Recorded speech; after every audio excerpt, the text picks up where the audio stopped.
आराध्य देव के चरणों में वंदन। आदरणीय समणी जी, उपस्थित भाई तथा बहन, उत्तराधार सूत्र का हमारा वाचन चल रहा है। पिछले सेशन में हमने 16 श्लोक की चर्चा की थी, जिसमें हमने चर्चा की थी जो व्यक्ति विनीत होता है उस व्यक्ति का सब जगह रिस्पेक्ट होता है। जो विनीत नहीं होता है उसको एग्जाम्पल से समझाया गया, जैसे सड़े हुए कानों वाली जो रोगी होती है उसको सब जगह से निकाल दिया जाता है, वैसे ही जो अविनीत शिष्य होता है जिसमें अहंकार होता है, ईगो होता है, उस शिष्य की भी वैसी ही स्थिति होती है। एक बात हमने ये सुनी थी। दूसरी बात हमने सुनी थी कि हमें बिना पूछे नहीं बोलना चाहिए, पूछने पर भी हमें झूठ नहीं बोलना चाहिए, यानी असत्य भाषा का प्रयोग नहीं करना चाहिए। और बोले तो भी हम धीरे बोले, मीठा बोले, लेकिन ऐसा ना बोले सामने वाले व्यक्ति को कष्ट हो, हर्ट हो, वैसा ना बोले। तीसरी बात हमने सुनी थी कि जो हमें अपनी आत्मा को कंट्रोल में रखना चाहिए, सेल्फ कंट्रोल होना चाहिए। तो वो सेल्फ कंट्रोल हम कैसे करें? संयम के द्वारा, तप के द्वारा हम अपने आप को कंट्रोल में रखें और गुरु की क्या आज्ञा है, क्या निर्देश है, उसी के अनुसार जो काम करता है शिष्य, वह शिष्य अपने लाइफ में बहुत प्रोग्रेस करता है। जो गुरु की आज्ञा को नहीं मानता है, गुरु की जो आज्ञा है, जो निर्देश है, उनके अनुसार जो काम नहीं करता है, वह शिष्य कभी भी अपनी लाइफ में प्रोग्रेस नहीं कर सकता है।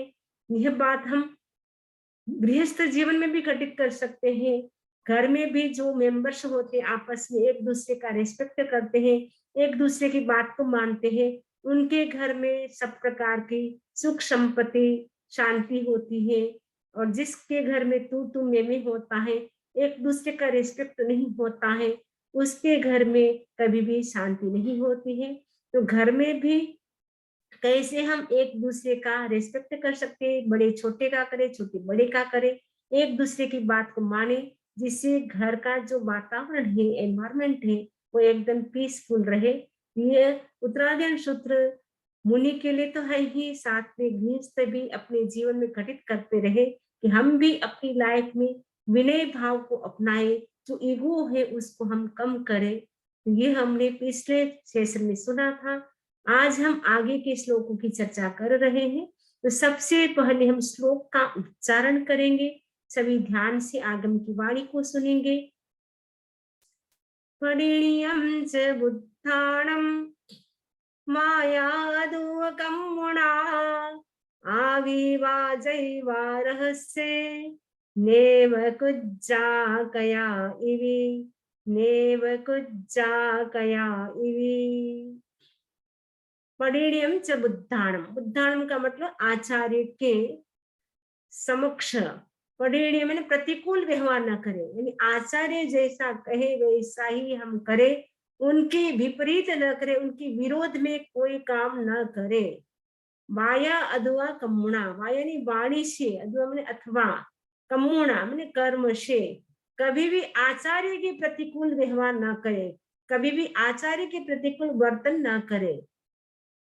नेव कुज्जा कया, नेव का मतलब नहीं, कुज्जा ने करे, कया ने कदापि आचार्य के प्रतिकूल व्यवहार न करे। परिणम का मतलब प्रतिकूल, बुद्धाणम का मतलब आचार्य, माया यानी वाणी, अधुआ मैंने अथवा, कम्मुण यानी कर्म से, आविवा जैव रहस्य, आविवा का मतलब प्रकट रूप में अथवा रहस्य एकांत में भी, यानी सामने या एकांत में भी आचार्य के प्रतिकूल वर्तन न करे। इसलिए श्लोक का मीनिंग समझ ले, वही बात बताइए जो श्लोक के आधार पर मैंने बताई। लोगों के समक्ष या एकांत में वचन से या कर्म से कभी भी आचार्य के प्रतिकूल वर्तन न करे। नेक्स्ट, न पक्षवो न पुरो नेव किच्चाण बिट्टो न झुंजे उर्णा उरुम सैणे नो पणि सुने, सैणे नो पणि सुने। न पक्खो न पूर्वो नेव किच्चाण पिट्ठो न जुंजे उरणा उर्म सैनेनो पड़ी सुने। किच्चाण का मतलब होता है आचार्य, जो वंदना के योग्य होता है। जो कृत्य का मतलब वंदना होती है, तो आचार्य को वंदना की जाती है। तो किच्चाण का मतलब होता है आचार्य। आचार्य के पक्षवो, पक्षवो का मतलब पीछे, पूर्व का मतलब आगे। आचार्य के आगे भी न बैठे, पीछे भी न बैठे, बराबर भी न बैठे। पिट्ठों का मतलब है पीछे, पूर्व का मतलब आगे, पक्षत का मतलब है बराबर। आचार्य के बराबर भी नहीं बैठना चाहिए, आचार्य के पीछे भी नहीं बैठना चाहिए। आचार्य को जो उरु अपना है, जो थाई है, उसको सटा करके भी नहीं बैठना चाहिए। न झुंझे उड़ना उरुम, उरुना का मतलब है उरु, उरु का मतलब है जंघा या स्थाई, थाई जिसको इंग्लिश थाई बोलते हैं। तो अपनी थाई है, थाई से थाई को सटा करके गुरु के पास ना बैठे। सैणे सैणे न परिसुणे, और गुरु अगर कोई आज्ञा दे, आदेश दे, तो सैणे यानी अपने जो बेड पे बैठा बैठा, शयन पर बैठा बैठा न परिसुणे, उसको स्वीकार न करे। यानी जब गुरु बुलाए तब आसन को छोड़ करके उठ करके आए गुरु के पास, लेकिन ऐसा नहीं बैठे बैठे ही, सोए सोए ही गुरु का आदेश स्वीकार करता रहे, ऐसा नहीं होना चाहिए। और बहुत अच्छी बात बताई कि आचार्य के बराबर ना बैठे, आचार्य जैसे हैं उनके बराबर ना बैठे, और आगे भी नहीं बैठना चाहिए। आगे बैठने से क्यों, आगे क्यों नहीं बैठना चाहिए? क्योंकि अगर आगे बैठेगा शिष्य, तो कोई भी दर्शन करने के लिए आएंगे तो गुरु के दर्शन नहीं हो पाएगा। तो जो भी जनता आएगी, जो भी लोग आएंगे, उनके मन में क्या आएगा, ये शिष्य कैसा है, इतनी भी समझ नहीं है कि गुरु के आड़े बैठ गया है, हमें दर्शन नहीं हो रहे, हमारे दर्शन में अंतराय हो रही है। इसीलिए गुरु के आगे भी नहीं बैठना चाहिए, पीछे भी नहीं बैठना चाहिए। पीछे इसीलिए नहीं बैठना चाहिए क्योंकि यदि पीछे शिष्य बैठा है गुरु के पीछे, तो गुरु को ऐसे गर्दन मोड़ने में कष्ट हो सकता है, पीड़ा हो सकती है। इसलिए गुरु के पीछे भी नहीं बैठना चाहिए, बराबर भी नहीं बैठना चाहिए। बराबर इसीलिए नहीं बैठना चाहिए क्योंकि गुरु बहुत बड़े होते हैं, महान होते हैं। तो अगर हम बराबर बैठते हैं गुरु के, तो गुरु की आसाधना होती है।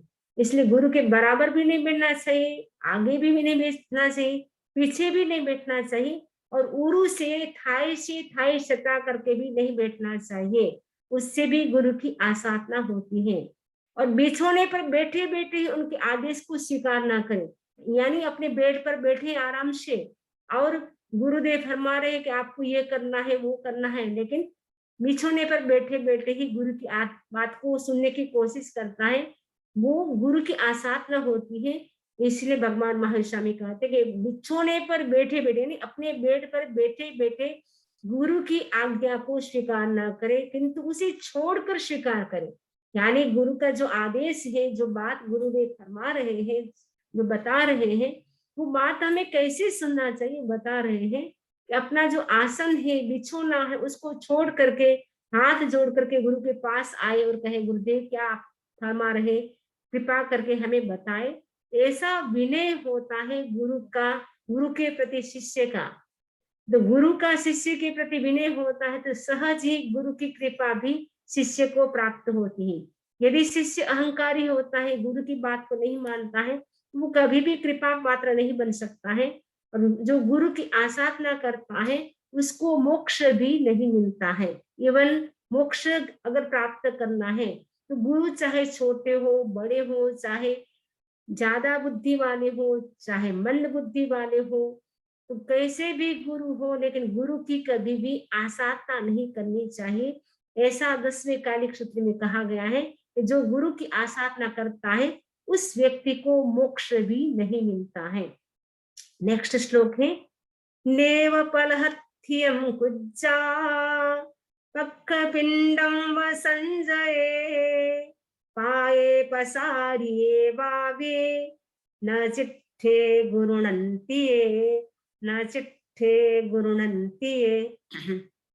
नेव पलहत्यम कुज्जा, पलहत्यम का मतलब है घुटनों के चारों ओर जो कपड़ा लगाया जाता है, बांध लिया जाता है। पहले के जमाने में हमने भी देखा है हमारे दादा के भाई थे, वो जब भी हमारी दुकान पे आते थे तो अपने घुटनों पे यानी नी के चारों ओर ऐसे कपड़ा बांध करके वो बैठते थे। इसमें बताया है कि जो संयमी जो साधु होता है वो गुरु के समक्ष कैसे नहीं बैठना चाहिए, बताया पलहत्यम यानी घुटनों और जंघाओं के चारों ओर वस्त्र बांध करके न बैठे। पक्ष पिंडम व संजय, पक्ष पिंड ने दोनों हाथों से घुटनों को बांध करके भी ना बैठे। और पाए पसार यानी पाए यानी पैर, पैरों को पसार फैला करके भी ना बैठे। सामने गुरु के सामने पैर कर लिए ऐसे भी बैठे ना बैठे। न चिट्ठे गुरु थे, तो गुरु के समक्ष ऐसे नहीं बैठना चाहिए। तो जैसे गुरु के समक्ष नहीं बैठना चाहिए वैसे ही घर में भी जो बड़े होते हैं, माता पिता होते, दादा दादी होते, उनके सामने भी पैर पसार करके पैर फैला करके नहीं बैठना चाहिए। उनके सामने भी हाथों दोनों हाथों से घुटनों को बांध करके नहीं बैठना चाहिए। आप अपने पर भी ये बात लागू कर सकते हैं। नेव पलहत्यम कुज्जा पक्क पिंडम संजय पाए पसारी वावी न चिट्ठे गुरुनंती। इसका मीनिंग आपको समझ में आ गया। नेक्स्ट है आयरी एहिम वाहिंतो तुसीण्यो न कयाय वे वसाय पे निया गट्ठे वो चिट्ठे गुरुम सया, वो चिट्ठे गुरुम सया। आयरी एहिम वाहिंतो, आयरी का मतलब आचार्य, आचार्य के वाहिंतो को मतलब बुलाए जाने पर, आचार्य के बुलाए जाने पर तुसीण्यो न कयावी, तुसीण्यो का मतलब चुप मौन, ना कयाई कभी भी मौन न रहे, कभी भी चुप न रहे। यानी गुरु ने कुछ भी बोला है, बताया है, फरमा रहे हैं तो तुरंत ही तेज गुरुदेव आने का भाव है। गुरुदेव फरमाइए आप क्या बता रहे, हाथ जोड़ करके निवेदन करे, लेकिन चुप न बैठा रहे, मौन न बैठा रहे। पसाए पे ही निया गट्ठी, जो गुरु के, गुरु मैंने गुरु के, पसाय मैंने प्रसाद यानी कृपा को, पे ही मैंने सहने वाला शिष्य कभी भी आचार्यों के बुलाए जाने पर चुप न रहे, मौन न रहे। वो चिट्ठे गुरुम सया, और वो क्या करे, नियागट्ठी, नियागट्ठी का मतलब मोक्ष का अभिलाषी, यानी मोक्ष को सहने वाला शिष्य क्या करे, गुरु वो चिट्ठे सया, सया मैंने हमेशा ऑलवेज, गुरु के वो चिट्ठे का मतलब समीप रहे, यानी गुरु के पास में ही रहे, दूर भी ना जाए, एकदम सामने एकदम ना बैठे जिससे डिस्टरबेंस हो दूसरों को, लेकिन गुरु के समीप रहे, यानी गुरु का मुखारबिंद देख सके, गुरु के चेहरे को देख सके वैसा बैठे, लेकिन एकदम दूर न बैठे, एकदम पास में भी न बैठे, बराबर भी न बैठे, आगे भी न बैठे, पीछे भी न बैठे। यदि गुरु की कृपा चाहते हैं तो, कई लोग बोलते गुरु की कृपा हमें क्यों नहीं मिलती है, क्योंकि आप गुरु की बात का ध्यान नहीं देते हैं, गुरु क्या चाहते हैं, गुरु की सेवा नहीं करते हैं। गुरु हमारे पे प्रसन्न कब होते हैं, जब व्यक्ति सेवा करता है, विनम्रता रखता है, जो विनय करता है उसके गुरु भी कृपा बरसाते हैं, क्योंकि जब विनय होता है तब व्यक्ति को ज्ञान आता है। यदि विनय नहीं, हम ईगो करते तो हमें ज्ञान भी नहीं आता है। एक इतिहास में घटना आती है, तो श्रेणिक राजा, उनको ज्ञान प्राप्त करना था, विद्या प्राप्त करनी थी। उनको पता चलता है कि जो बगीचा है उस गार्डन में आम है, वो आम है कोई लेकर के जा रहा है, लेकिन पता नहीं चल रहा है कि कौन लेके जा रहा है। अभय कुमार ने पता चलाया कि एक चंडाल है, वो प्रतिदिन आम लेकर के जाता है। तो चंडाल से पूछा क्या आप आम की चोरी की, तो उसने कहा नहीं मैंने चोरी नहीं की। क्या आपने आम के फल तोड़े, हाँ फल तोड़े। तो कैसे तोड़े, क्या अंदर आए, तो अंदर भी नहीं आया। कि बाहर से ही मैंने तोड़ लिए, तो कैसे कैसे, कि मेरे पास दो विद्या है, एक तो अवगामिनी, यानी ऐसी मैं विद्या बोलता हूँ जिससे क्या होता है, पेड़ की जो डाली होती है, ट्री की जो डाली होती है, ब्रांच होती है, वो क्या है झुक जाती है। जैसे मैं दूसरी विद्या का प्रयोग करता हूँ तो जैसे ब्रांच होती है नीचे आई थी वो ऊपर चली जाती है। तो जैसे ही बात पता चली अभय कुमार को, तो श्रेणिक राजा से कहा कि ये बात है। तो श्रेणिक राजा ने कहा मुझे भी ये विद्या सीखनी है। तो श्रेणिक राजा क्या करते हैं कि अगर आप मुझे ये विद्या सिखाते हैं तब आपको फांसी की सजा नहीं दी जाएगी, वरना आपने प्रतिदिन इतने आम तोड़े हैं, उसके बदले आपको पनिशमेंट में सूली की सजा, फांसी की सजा दी जाएगी। तो उस चंडाल ने कहा ठीक है, मैं आपको विद्या सिखा देता हूँ। तो श्रेणिक राजा सिंहासन पर विराजमान है और वो विद्या सिखाने वाला नीचे बैठा है। काफी प्रयत्न करने पर भी श्रेणिक राजा को वो विद्या नहीं आती है। तब अभय कुमार से कहा, अरे ये चंडाल इस विद्या को सीख सकता तो मैं क्यों नहीं सीख पा रहा हूँ। अभय कुमार ने कहा, क्षमा करे महाराज, आप ऊपर बैठे हैं और विद्या देने वाला नीचे बैठा है। आप में जब तक अहंकार रहेगा, जब तक विनम्रता नहीं आएगी, तब तक आप विद्या को प्राप्त नहीं कर सकते। तो मैं क्या करूं? आप नीचे बैठे और उस चंडाल को अपने सिंहासन पर बिठाए, ऊपर बिठाए। तो तुरंत ही श्रेणिक राजा नीचे उतर जाते हैं सिंहासन से और उस चंडाल को ऊपर बिठा दिया। जैसे ही ऊपर बिठाया, वापस विद्या देना शुरू किया। एक बार सुनते ही राजा श्रेणी को विद्या ग्रहण हो आ जाती है। तो कहने का मतलब है, विद्या की प्राप्ति तब होती है जब विनम्रता होती है। तो गुरु भी हमारे पे प्रसन्न कब होते हैं? जब हम गुरु की बात को मानते हैं, उनकी सेवा करते हैं, उनके सामने हम एकदम विनम्रता से पेश आते हैं, तब गुरु की कृपा हमें बनी रहती है। तो जो गुरु के प्रसाद को चाहने वाला है, जो मोक्ष का अभिलाषी शिष्य है, वो क्या करे? हमेशा गुरु के समीप रहे। नेक्स्ट श्लोक है, आलवन्ते लवन्ते वा न निस्येज कया इवे संयूणमासनं धीरो जो जत्तं पड़ी सुने, जो जत्तं पड़ी सुने। आलवन्ते लवन्ते वा न निस्येज कया इवे संयूणमासनं धीरो जो जत्तं पड़ी सुने। धीरो यानी धृतिमान शिष्य, वो क्या करे? आलवंती लवंती वा, आलवंती का आलाप करना, लपने बोलना, यानी एक बार बोलना, बार बार बोलना। एक बार बोलने पर या बार बार प्रश्न पूछते समय भी कभी भी क्या करे? न निषेध, शिष्य बैठा न रहे। जो धीर शिष्य है, जिसमें पेशेंस है, ऐसा शिष्य क्या करे? गुरु के साथ आलमंते आलाप यानी बातचीत करते समय और प्रश्न पूछते समय, डपनते प्रश्न पूछते समय क्या है? कभी भी क्या है? चयूण आश्रम धीरो, आश्रम आसन को, चयूण का उन्हें छोड़ करके, कयाई उन्हें कभी भी, न निषेध बैठा न रहे, जो जतम पढ़ी सुने। जो को मतलब जिससे, जतम ने इतना पूरक, पढ़ी सुने का मतलब उसे स्वीकार करे। यानी धृतिमान शिष्य गुरु के साथ आलाप करते और प्रश्न पूछते समय कभी भी बैठा न रहे, किंतु वे जो आदेश दे उसे आसन को छोड़कर संयत मुद्रा में यत्न पूर्वक स्वीकार करे।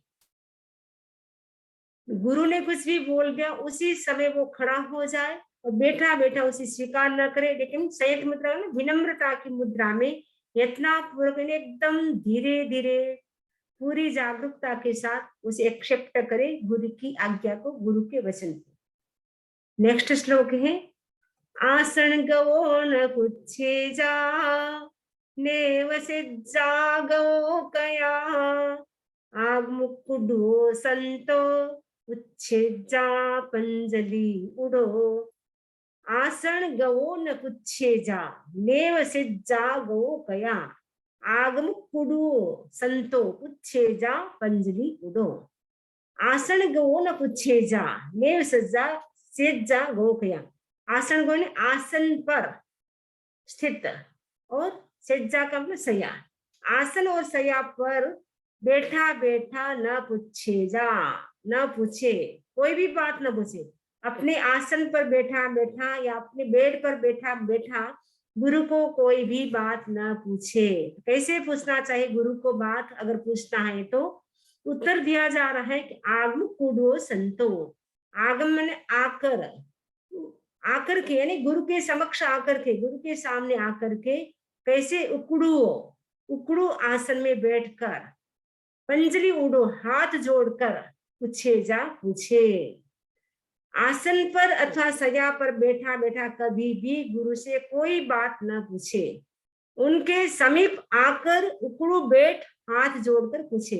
आप बोलेंगे उकड़ू क्या होता है? एक प्रकार का आसन होता है। आसन कई प्रकार के होते हैं, उसमें एक उकड़ू आसन है।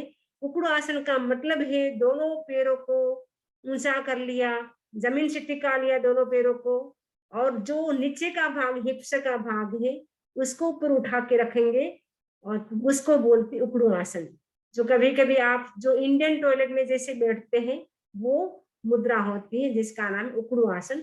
उकड़ू आसन में बैठ करके हाथ जोड़ करके पूछे कि गुरुदेव आप क्या फरमा रहे हैं, लेकिन खड़ा खड़ा बिना हाथ जोड़े कभी ना पूछे, हाथ जोड़ करके एकदम विनम्रता के साथ गुरु को प्रश्न पूछे। एवं विणे जुत्तस सुत्तम अर्थम च तदुभयम् उच्यमाणस्य शिष्यस मागरेज्जहासूयम्।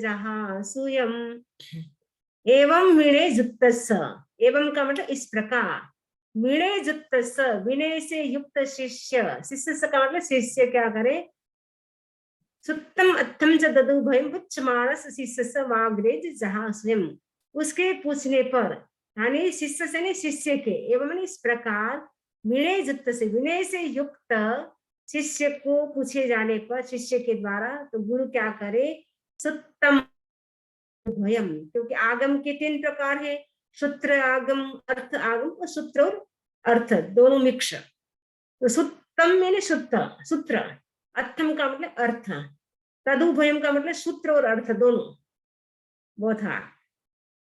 तो वागरेज जहां सुन, जैसा सुना है वागरेज जैसा बताए। गुरु भी फिर एकदम विनम्रता से वो पूछेगा, तो गुरु भी जैसा भी सूत्र किसी से उन्होंने भी अपने गुरु से सुना है या साक्षात तीर्थंकर से जो भी सुना है, वो भी शिष्य को वैसा ही बताए जैसा सुना है, मन से कुछ भी ना बताए, जैसा गुरु ने, जैसा भगवान ने बताया है वैसा ही वो अपने शिष्य को भी बताए। तो शिष्य भी कैसे पूछे और गुरु भी कैसे बताए, ये बात बताई गई है इसमें। एवं मिस इस प्रकार, जो शिष्य, शिष्य से जो शिष्य विनय युक्त से विनय युक्त हो, उसके पूछने पर, कुछ मान पूछने पर गुरु क्या करे, सुत्त मैंने सूत्र, अर्थ मैंने अर्थ, तदुभय ने सूत्र और अर्थ दोनों, जैसे जहां मैंने जैसे सुने मैंने सुने हो, तहा मैंने वैसी वागरेज बताए। नेक्स्ट है, मुसम परिहरे विखो नए ओहारिणम वये दोषम परिहरे मायम च वज्जये सया। अब इसमें भाषा का बता रहे कि साधु होता है उसको कैसी भाषा का प्रयोग करना चाहिए, क्योंकि दुनिया के आधे झगड़े तो बोलने से होते हैं। यदि व्यक्ति सही बोलना सीख जाए तो शायद झगड़े सब समाप्त हो सकते हैं, लेकिन व्यक्ति को बोलना नहीं आता कि कैसे बोलना चाहिए। तो इसमें बोलने का विधान बताया गया है, क्योंकि यदि आप बात को बताना है, अपनी बात को वही बताना है, वही बोलना है, लेकिन बोलने का भी तरीका होता है, आप किस वे में बोल रहे हैं। यदि आपके बोलने की जो टोन है वो अच्छी होती है तो सामने वाला व्यक्ति बाग बाग हो जाता है। तो वाणी होती है, तो वाणी वीणा का भी काम कर सकती है और वाणी बाण का भी काम कर सकती है। इसलिए कहा जाता है गोली का घाव भर सकता है लेकिन बोली का घाव कभी भी नहीं भर सकता है। एक देवर और भाभी थे, तो 2 देवर थे उसके, तो भाभी आंख से कानी थी। तो एक जो देवर था वो बोलना नहीं जानता था, वो जो जैसा होता स्पष्ट बोलता था, मैं तो फक्कड़ हूँ, स्पष्ट बोलने वाला हूँ, मैं कभी भी आगे पीछे लिपापुती नहीं करूंगा, जैसा वैसा बोलूंगा। तो एक दिन भाभी से कहा, कानी भाभी, अरे वो कानी भाभी मुझे पानी पीना है, पानी पिलाओ। तो कानी भाभी एकदम रूठ जाती, गुस्सा में आ जाती, आपने मुझे कानी कैसे कहा, जबकि है कानी। फिर भी कानी को कानी कहने से भी उसको बहुत ही हर्ट होता है, कष्ट होता है, उसको अच्छा नहीं लगा। उसने कहा मैं पानी बिल्कुल भी आपको पिलाने वाली नहीं हूँ। जो दूसरा देवर था बहुत ही समझदार था, बोलना जानता था कि बड़ों के सामने कैसे बोलना चाहिए, छोटों के सामने कैसे बोलना चाहिए। उसने कहा, अरे वो रानी भाभी, रानी भाभी मुझे पानी पीना है, मुझे पानी पिलाइए। तो रानी भाभी इतनी खुश हो जाती, इतनी हैप्पी हो जाती। उसने कहा, अरे भैया देवर जी, आपको पानी तो क्या, आपको दूध पिलाऊंगी, आपको जूस पिलाऊंगी, बात वही थी। लेकिन रानी को कानी को रानी बोल दिया, कानी है फिर भी उसको रानी बोल दिया, तो रानी बोलने से वो राजी हो जाती है, खुश हो जाती है। तो बोलने का भी तरीका होता है कि कैसे बोलना चाहिए। तो बोलने का भी टोन होता है। यदि सही टोन में बोला जाता है तो सामने वाला व्यक्ति बाग बाग हो जाता है, वरना क्या है, झगड़ा भी हो सकता है, कोई समस्या भी खड़ी हो सकती है। इसमें बताया जा रहा है कि भाषा कैसी बोलनी चाहिए।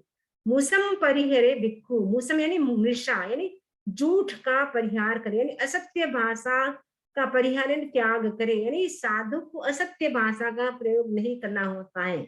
और कौन सी भाषा, नय ओहारिणम वये, और निश्चय कारिणी भाषा भी न बोले।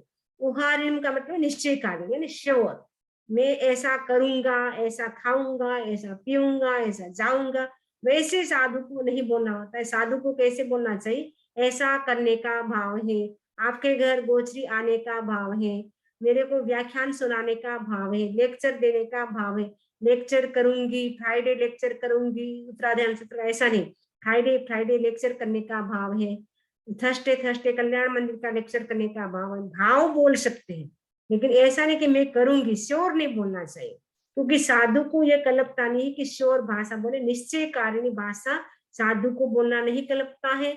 असत्य यानी झूठ बोलना भी साधु को नहीं कल्पता है।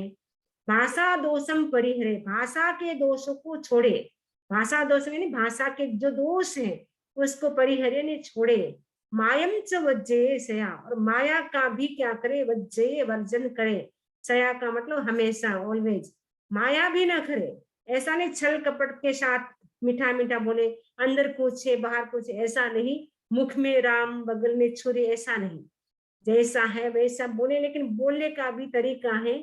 और ऐसा ना बोले जो सामने वाले व्यक्ति को हर्ट हो। सत्य भाषा है, कारी थी फिर भी उसको हर्ट हो रहा था, तो ऐसी भाषा भी नहीं बोलनी चाहिए। कोई व्यक्ति बीमार रहता है, तुम तो रोज बीमार ही रहते हो, बीमार, अरे बीमार, रोगला रोगला, ऐसे नहीं करना चाहिए।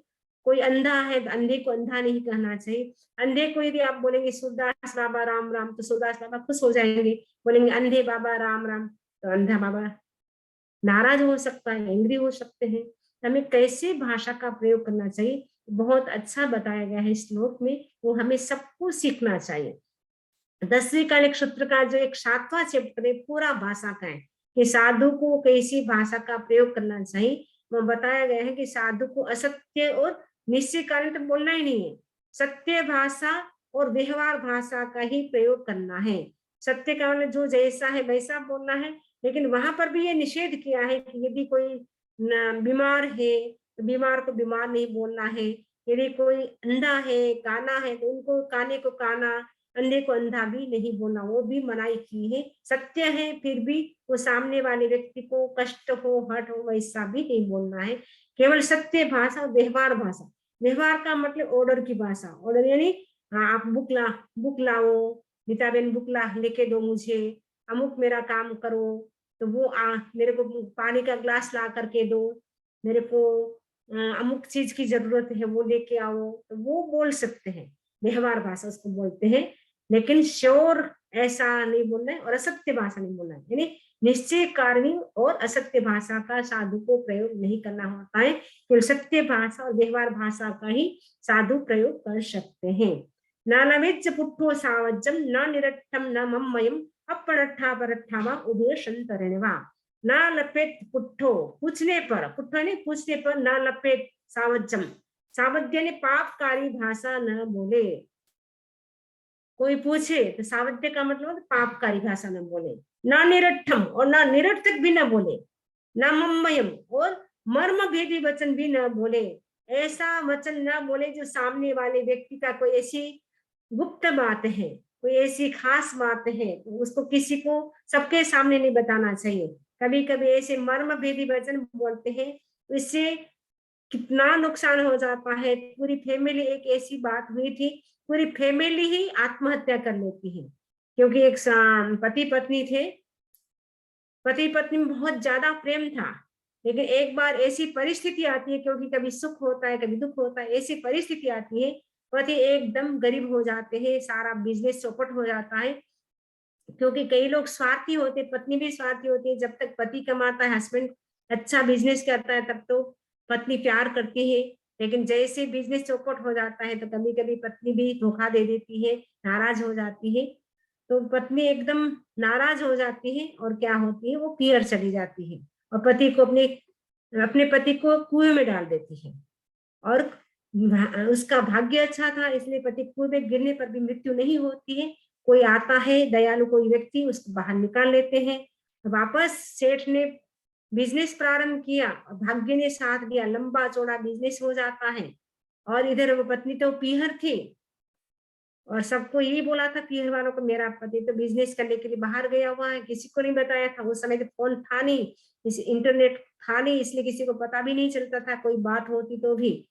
तो काफी समय के बाद बहुत सारा बिजनेस हो जाता है, बहुत कमा लेता है। सेठ वापस अपने ससुराल आता है पत्नी को लेने के लिए, तो पत्नी आती है। सेठ बहुत समझदार था, उसने ऐसा नहीं सोचा मेरे साथ ऐसा व्यवहार किया तो मैं पत्नी को नहीं लेके जाऊं, लेकिन वो आराम से अपनी पत्नी को ले जाता है।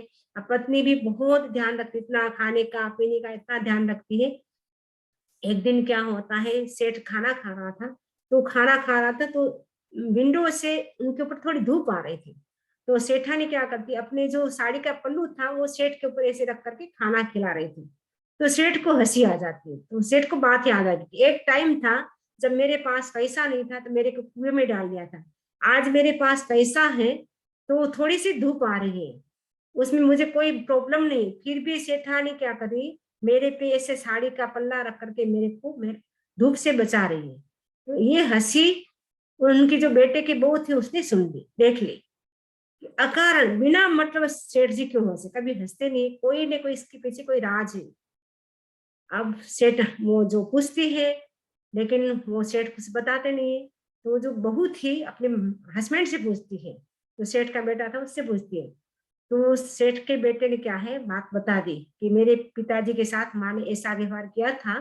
तो वो बात याद आ जाती है, तो जैसे ही बात पता चलती है, बहू सास बहू में कभी कभी बात हो जाती है, तो एक दिन कोई बात हो जाती है तो बहू बताती है, आप तो ऐसे हो ना मेरे ससुर को कुएं में डालने, वो तो आपको आप कौन से अच्छे हो, कौन से दूध से धुले हुए हो, मेरे को जो शिक्षा देते हो। जैसे ही बात पता चलती है, अब सेठानी ने सोचा अब मेरी बात पूरे गांव में फैल जाएगी कि मैंने ऐसा सेठ के साथ बिहेवियर किया है, अब मेरा जीना बेकार है। वो ऊपर जाती है और वो क्या करती है, एक रस्सी लेती है और गले में डालती है, फांसी लगाकर तो मर जाती है। और अब पता चलता है सेठ को कि अभी तक वो सेठानी नहीं है, कितनी देर तो सोती नहीं, कभी जाऊं देखूं, देखा वो तो लटक रही है। तो सेठ ने सोचा कि पत्नी अब चली गई है, अब मेरे को रहने में क्या फायदा, तो वो उसको नीचे लाश को रख देते हैं और सेठ उस रस्सी को अपने गले में डाल देते हैं और सेठ भी मर जाते हैं। अब बेटे को पता चलता कि अभी तक पिताजी नहीं आए, क्या बात है, इतनी देर क्या बातें करे, बाहर खड़े खड़े वो सुनने की कोशिश करते, लेकिन वो तब आवाज आए। अंदर गया, देखा कि माँ नीचे मरी हुई पड़ी है, पिताजी फांसी में लटक कर वो भी मर गए। उसने देखा कि अब माँ पिताजी मर गए तो लोग क्या बोलेंगे कि बेटे बहू ने माता पिता को मार दिया होगा, मुझे भी जी के क्या करना है। तो लड़के ने भी क्या किया, वो पिताजी को नीचे उतारा और खुद फांसी में लटक करके मर गया। अब लगा बहू को कि आज तो अच्छा माँ और बेटा पिताजी के साथ बहुत बहुत देर से बातें करे, जाऊं मैं देख क्या बातें करे। काफी देर कान लगा करके सुनने की कोशिश की, लेकिन आवाज नहीं आई। तब वो अंदर आती है, देखा दो तो लाश नीचे पड़ी है और पति भी ऐसे लटक के मर गया है। उसने सोचा अब मुझे भी जीने में क्या फायदा, मैं अकेले जी के क्या कहूँ करूंगी, लोग क्या कहेंगे कि बहू ने तीनों को मार दिया। वो भी फांसी के फंदे में लटक करके मर जाती है। कहने का मतलब है जो गुप्त बात थी वो कहने से क्या हो गया, पूरे फैमिली चली गई, बिना मतलब ही मृत्यु के गोद में चली गई। इसीलिए कहा गया है साधु को जो सही बात है लेकिन किसी की ऐसी गुप्त बात है वो भी नहीं बोलनी चाहिए। ये अच्छी बात है, हमें सीखने की बात है, ध्यान देने की बात है कि कभी भी किसी की ऐसी गुप्त बात हो, किसने हमें मना किया हो, आप हमारी बात प्लीज किसी को मत बोलना, तो कभी भी हमें नहीं बोलना चाहिए। कई बार बहनें क्या करती हैं, जो देखो मुझे तो मना किया है, बताना नहीं है, लेकिन मैं आपको भी मना मना कर लिया, आप भी मत बोलना, ऐसे करके वो बात बोल देती है। तो हमें किसी की भी कोई गुप्त बात हो, वो हमें सीक्रेट बात हो, हमें किसी को भी नहीं बताना चाहिए, जिससे क्या होता है बहुत बड़ा नुकसान हो सकता है। आगे के श्लोक में हम आगे और चर्चा करेंगे, बहुत ही अच्छे अच्छा इंटरेस्टिंग है ये चैप्टर, मतलब सभी चैप्टर बहुत ही अच्छे हैं। तो अभी हमारा फर्स्ट चैप्टर चलता है जिसका नाम है विनय सूत्र। तो विनय कैसे करना चाहिए, गुरु के सामने कैसे बैठना चाहिए, भाषा का कैसे विवेक करना चाहिए, आगे और भी अच्छी अच्छी बातें आएगी, उसको हम आगे सुनेंगे। इससे संबंधित किसी को कोई प्रश्न हो तो पूछ सकते हैं। इस आशा के साथ ओम अरहम ओम अरहम।